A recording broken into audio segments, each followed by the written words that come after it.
I think today much of the focus is on the physical climate system, the physical part of the Earth, things like the ice sheets and sea level rise and so on. But in fact, if we look back, one of the biggest impacts we've had so far has been on the chemistry of the planet. That is the ozone hole, instabilities in the stratosphere. I think we should be worrying a little bit more about how we're changing the chemistry.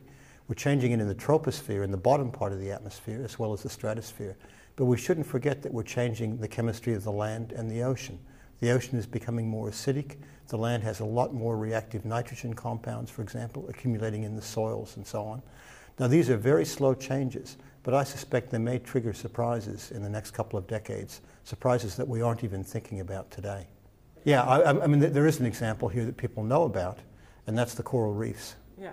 And other organisms in the sea that depend on calcium carbonate shells. Because as the chemistry of the surface ocean changes, they're under more pressure. It's more difficult for them to form calcium carbonate shells. Now, we don't know about similar processes on land, but we do know that reactive nitrogen compounds, for example, and to some extent sulfur compounds, are accumulating in the terrestrial biosphere with unknown consequences. An example from the recent past would be the acidification problem, or the so-called acid rain problem.